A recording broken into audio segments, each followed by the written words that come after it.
छत्तीस कौम के हमारे पिता तुल्य बुजुर्गों, युवाओं, मातृशक्ति, प्यारे विद्यार्थियों, मीडिया कर्मी और इस आयोजन को भव्य बनाने में जो प्रत्यक्ष और परोक्ष रूप से जिन्होंने सहयोग दिया, आप सभी,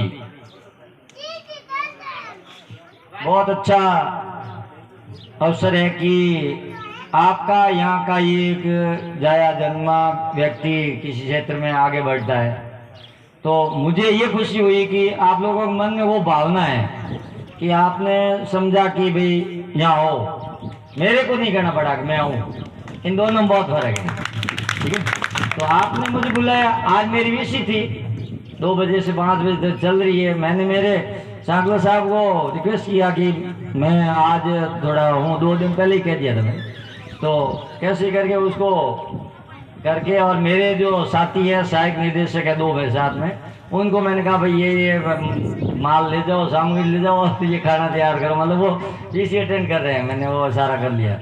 तो आपके बीच में मुझे आकर के बहुत अच्छा लगा है, क्यों कि अब मैं मेरी थोड़ी सी, कुछ लोग बाहर के भी हैं, तो मैं तो थोड़ा सा मेरा उस रूप में जीवन यात्रा को थोड़ा सा संक्षिप्त में, कि शायद बच्चे भी कुछ प्रेरणा लेंगे इससे, कि मैंने 5वीं कक्षा है यहाँ से कोंदरी से की, और 6ठी से 8वीं तक मेरे खुद के गांव बावरली से की मैंने।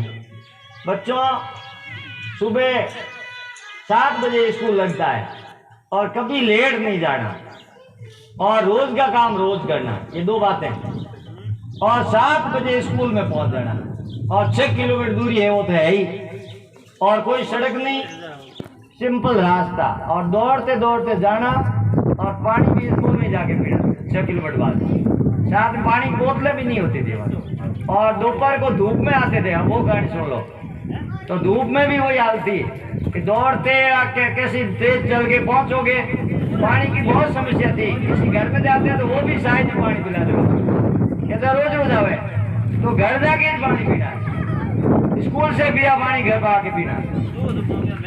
तो ऐसी परिस्थिति में अगर आप मन में ठान लेते हो तो हम नहीं मरे तो आप भी नहीं मरोगे। तो ये परिस्थितियां हैं, जो भी आपको मिले उस परिस्थिति में आपको अपना लक्ष्य तय करके आगे बढ़ना है। आप अपना काम करते रहो, भगवान अपने आप साथ देता है। परमपिता परमात्मा का, माता पिता का, आप सभी का, 36 कौम का मुझे आशीर्वाद मिला कि 8वीं में जब मुझे वो दिन याद है, 8वीं का रिजल्ट आया, वहीं सुनाते थे पहले, अब आप इधर बोर्ड नहीं थे हमारे, 8वीं का रिजल्ट सुनाया। हमारे संस्था प्रधान हेडमास्टर थे 8वीं स्कूल के, वो बलवंत सिंह जी भाटी थे केंद्री के, तो उन्होंने कहा कि क्लास में फर्स्ट आ गया कोई बात नहीं, उनका लक्ष्य कुछ और था आगे। तो ग्रामीण प्रतिभावान छात्रवृत्ति का फॉर्म भरा है, जिसका नाम ही नहीं सुन रखा था मैंने। मैं एक गांव का बच्चा 8वीं में क्या समझता था ग्रामीण प्रतिभावान छात्रवृत्ति। मेरे को कहा कि तेरे को 8वीं में जो पढ़ा हुआ वही पूछेंगे, और सवाल करीब करीब सब आबे सत्य वाले हैं, मल्टीपल चॉइस, और तू तैयारी कर लेना। 20 जून को परीक्षा होगी, और वहां जोधपुर आना न्यू गवर्नमेंट स्कूल है। और मेरे काकू साहब चैन जी मुझे 19 तारीख को शाम को लेकर गए और कहा कि ये एड्रेस दिया था, माहेश्वरी भवन हमारे बिल्कुल पास में ही है, ऑफिस के पास में, वहां मैं ठहरूंगा आकर के तेरे लिए। वो थे केंद्री से चला के छुट्टियों में आए, और उनका लक्ष्य था कि इसको कहीं आगे पहुंचाना है। तो 20 तारीख को सुबह मेरे साथ में आए, मैं नेकर पहने हुआ था, और गांव शहर के सब देखो आप हाई फाई बच्चे आए परीक्षा देने, पूरा जिला आया, और उसमें माता पिता, भगवान और आप सभी के शुभ आशीर्वाद से जिले में प्रथम स्थान मिला मेरे को। तो जब मैं परीक्षा दे रहा था, 2 पारी में परीक्षा थी, तो वो बच्चे आपस में हिंदी में इंग्लिश में बात कर रहे, देखो ये गाइड है, ये सवाल आएगा, वो आएगा ना। मैंने कहा अपन ने तो गाइड देखी ही नहीं है, सिर्फ किताब पढ़ी है, और विकाराम अपने तो यहाँ कोई है नहीं, पर अब आए हैं तो क्या है, परीक्षा तो दे ही दे। और जुलाई में रिजल्ट आया तो घर पे रजिस्ट्री डाक को भी गांव में खोल देते हैं, तो मान्याराम जी के वहां से वो धीरे धीरे खुला हुआ कागज आया और लिखा गया आप जिले में प्रथम आ गए हो, तो आपको 2 स्कूल हैं, एक बालेश्वर और एक चौपासनी, यहाँ एडमिशन लेना और कहीं नहीं लेना। तो घर वालों ने फिर हल चलाते चलाते यही बात करी कि भाई अब इसको, पहले चामू का विचार था कि बुबू सर उठ रहे थे या बहन उठ रहे थे और पढ़ ले इन 10वीं 800 कर ले इन 22 बातें खेती करो बेटा आराम करो, परंतु परमात्मा को कुछ और मंजूर था। परमात्मा की दया की बात करूं मैं, उनका कुछ और था, तो होना होता वही होता है। तो मेरा ये सिलेक्शन हुआ। बलवंत सिंह जी भाटी साहब को मैं बहुत नमन करता हूँ हृदय से कि जिन्होंने मुझे आगे बढ़ाया। यहाँ से लेटर लेके दिया मेरे को टीसी कार्ड के, और सुमेर सिंह जी राठौड़ खिलजा वाले जो डीओ से रिटायर हुए, जिला शिक्षा अधिकारी से। मैं डीओ रहा, उसके बाद में डिप्टी डायरेक्टर, और उसके बाद में अभी ज्वाइंट डायरेक्टर। मेरी अभी पोस्टिंग नहीं हुई है, अभी मैं जोधपुर में हूँ। कार्यक्रम मैंने 31 जुलाई को कर लिया है और पोस्टिंग होनी है। तो वो डीओ से पहले आदमी थे अपने शेरगढ़ तहसील के बाहर के एरिया के, वो डीओ बने, और वहां वो मैंने लेटर ले जाके दिया सुमेर सिंह जी को। उन्होंने ये कहा था उस लेटर में कि इस बच्चे को 3 साल तक मैंने सुधारने की कोशिश की है और अब आपको सुधारना 3 साल। तो 9वीं 10वीं 11वीं में वहाँ राजपूत छात्रावास है देवी के मंदिर के पास में, वहां हम रहे और वही पढ़ाई का ही ध्यान रखा, दूसरी बातों का ध्यान नहीं रखा। ये हमारे उम्मीद है राम जी, हमारे एक ही रूम में हम रहते थे बोर्डिंग में, और इनके जो काको साया जो है शेषदान जी, भवदान जी, ये ओटम्बर से जगमान सिंह राजपुरोहित, हम लोग पैदल आते थे। ये रास्ता था, ये खेतराम जी घर वाला, ये इस रास्ते से हम, ये नहीं इससे आगे है वो वाला रास्ता, थोड़ा आगे चैन जी के घर के पास हो जाता वो बारिश से हम पैदल आते थे कि 2 रुपया भाड़ा लाग दी। इन टाइप वो जिंदगी पार करता करता पचे जगमाल राम जी विराजिया है। तो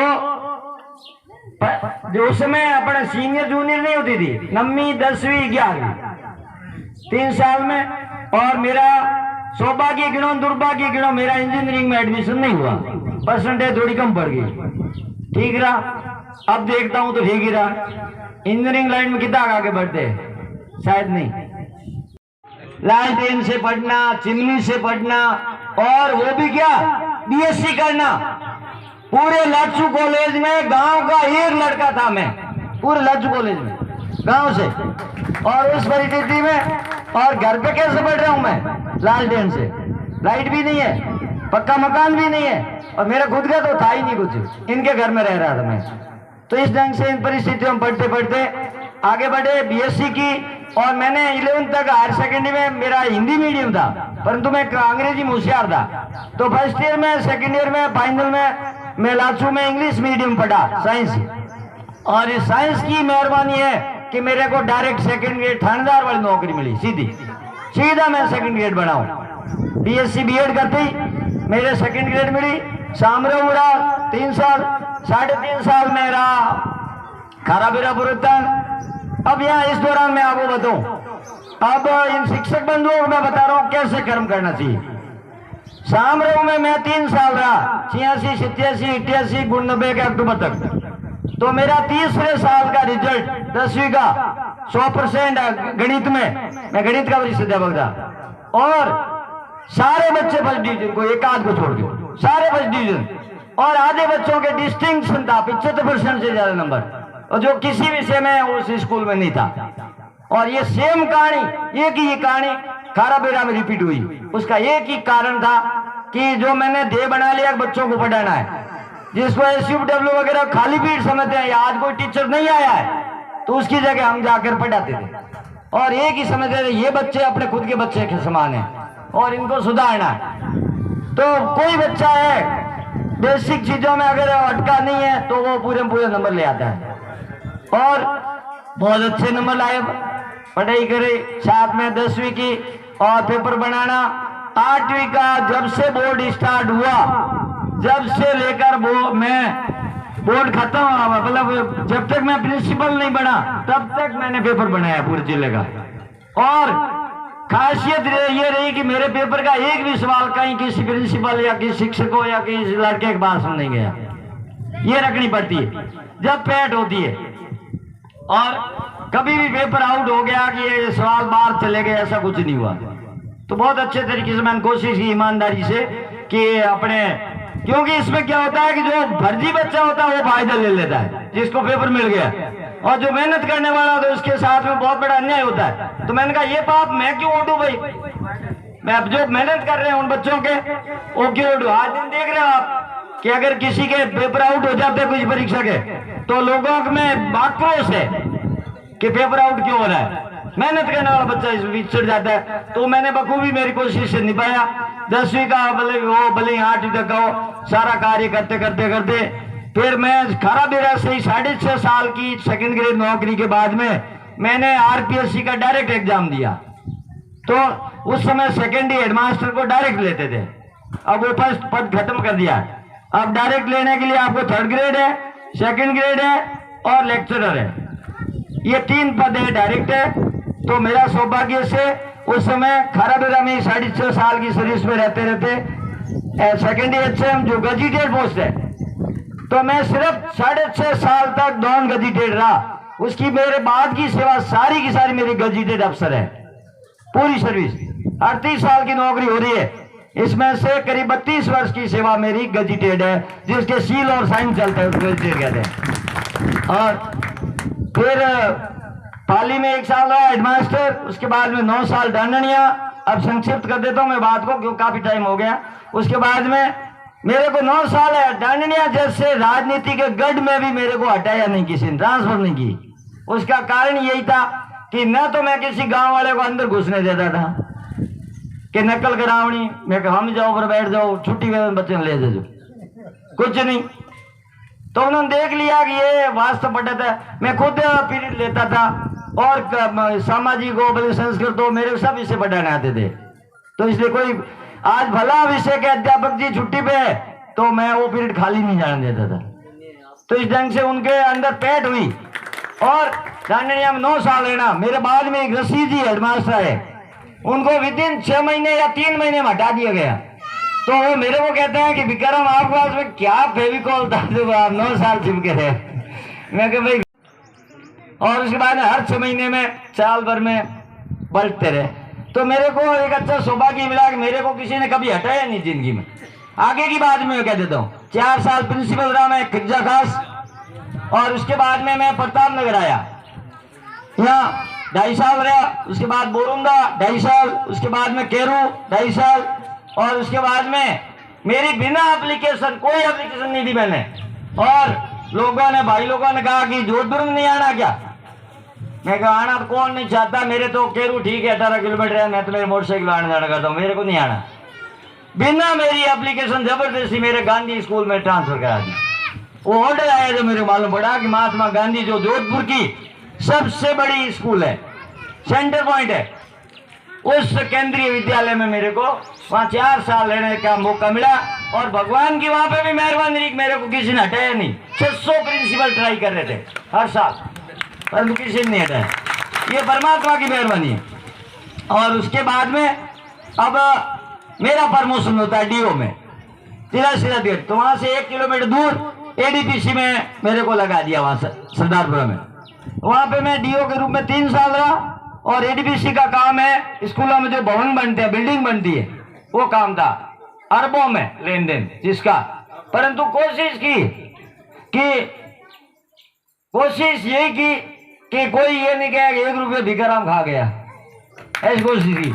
और अब पूरे जिले में जा नहीं पाते थे, पर जहां गए और काम गलत देखा तो उसको कह दिया मेहरबानी करो, या तो इस काम से हट जाओ, नहीं बस सही कर दो काम। यही कहा है, हटा दो इस काम को, गिरा दो, पर सही काम करो। इसके नीचे बच्चे बैठेंगे, ठीक है नहीं, ये कोई यूं ही नहीं है कि पड़ा रहेगा सुना, तो काम करना, सही करना। तो काफी कुछ किया, परंतु बहुत कुछ होता है दुनिया में। उसके बाद में 3 साल तक मेरे को यहां से भी किसी ने नहीं हटाया। मेरा प्रमोशन हो गया डिप्टी डायरेक्टर सीडीओ बाड़मेर में। मैं अगस्त 21 से अगस्त 22 तक रहा, 1 साल में 6 दिन कम। और फिर मेरा जोधपुर में यहाँ हो गया पोस्टिंग, तो वहां मैं 8 अगस्त 22 से लगातार आज दिन तक हूँ। और 31 जुलाई को मेरा फिर प्रमोशन हो गया। तो अब नेक्स्ट ये है कि मेरे को हटाया नहीं अभी तक किसी ने, वही प्रमोशन पे जा रहा हूँ। ये बड़ी मेहरबानी रही भगवान की, और आप सभी की शुभकामनाएं इसमें काम आती है। 36 कौम समाज है, उनकी सबकी भावनाएं होती है कि भाई ऐसा हुए, तो अपना भगवान भी अच्छा फल देते हैं। तो ये तो एक बात थी। अब कुछ बातें मैं आपको विद्यार्थियों आपके लिए कहता हूं मैं, हालांकि विद्यार्थी बहुत कम है। पीछे की मैं 2 स्कूल है देख के आया, 3 स्कूल, उसमें मैंने 2 स्कूलों में ये बात बताने की कोशिश किया है कि पढ़ाई करने के लिए 100 में से 100 नंबर या 10 में से 10 नंबर लाने, तो ये 3 स्टेप है, पौड़ी है 3। मकान पे चढ़ते हैं 3 पौड़ी है, यूं पढ़ाई के 3 पौड़ी है। कि पहला जो चरण है, फर्स्ट स्टेप है, वो है घर से समझ करके विषय वस्तु को आना क्लास में। तो अभी आप 1 बजे छूटते हो, तो 1 बजे छूटने के बाद में आप 2-3 बजे 3:30 बजे तक थोड़ी रेस्ट कर लो, खाना खा लो, कोई घर का काम कर लो। उसके बाद में कुछ 5 विषय या 6 विषय है, इनमें से कुछ विषयों को अभी शाम को पढ़ लो और कुछ को रात को पढ़ लो। अब यहाँ आपको एक बात नोट करनी है कि आप स्टूडेंट हैं, रीडर नहीं है। तो हम जनरली भाषा में क्या कहते हैं, पढ़ाई करो। पढ़ने का मतलब होता है अखबार पढ़ना, वो नहीं करनी है आपको। हम बहुत खोटा बोल रहे हैं, आटा पिसा रहे हैं, मैं भी शामिल हूँ उसमें। तो आपको पढ़ाई नहीं करनी है, अध्ययन करना है। You are student and you have to study, ये फर्क है। तो स्टडी का मतलब क्या है, रीडिंग का मतलब क्या है? 5 मिनट और ले लो तो लेट हो गया। तो स्टूडेंट का मतलब है कि वो स्टडी करे। स्टडी करने का तरीका बता रहा हूं मैं। वो करोगे तो 10 में से 10 और 100 में से सबके आएंगे, सबके, कोई पीछे नहीं रहेगा। तो आपको क्या करना है कि जब आप कल की तैयारी के लिए बैठो, मान लो इंग्लिश खोली, हिंदी खोली, कोई विषय खोला, तो एक एक पैराग्राफ होता है। आज तक जहां पढ़ा उसके आगे की लाइनें पढ़ते हो आप। एक पैराग्राफ खोलो, उसकी एक एक लाइन पढ़ते जाओ, और जहां प्रश्न बन रहा है, सवाल बन रहा है, उस सवाल को रब को भी खुली रखो, उसमें नोट करो। पहली लाइन में कोई सवाल मिलेगा, दूसरी मिलेगा, तीसरी मिलेगा, जहां कोई प्रश्न बनता है वहां प्रश्न को लिखो। भगवान ने ये दिमाग इतना अच्छा दिया अपने को, सभी को बराबर दिया है। जो इस दिमाग को काम में लेता है उसका दिमाग शार्प हो जाता है, तेज हो जाता है, वो पढ़ाई होशियार हो जाता है। और जो काम में नहीं लेता है उसका दिमाग धीरे धीरे मोटा हो जाता है, और फिर पहली की बात समझ नहीं आई तो दूसरी में कमजोर हो जाएगा, दूसरी की बात भी समझ नहीं आई तीसरी में कमजोर, ऐसे करके करते, और वो बच्चा या तो फेल हो जाएगा या कम नंबरों से पास होगा। ये है कारण। तो आप क्या करेंगे कि एक एक प्रश्न को नोट करते जाइए अपनी रब कॉपी में। भगवान ने दिमाग दिया है कि जैसे अपन प्रश्न लिखते हैं, अपना दिमाग उस प्रश्न का उत्तर 4-5 बार दोहरा देता है, इतना जल्दी। आंख जब से 4 बार बोल देता है। जैसे मैं आपको कहूं कि वे ठोस पदार्थ जो गर्म करने पर द्रव में नहीं बदल के सीधे गैस में बदल जाते हैं, उन्हें उद्रपातज पदार्थ कहते हैं, सब्लिमेट।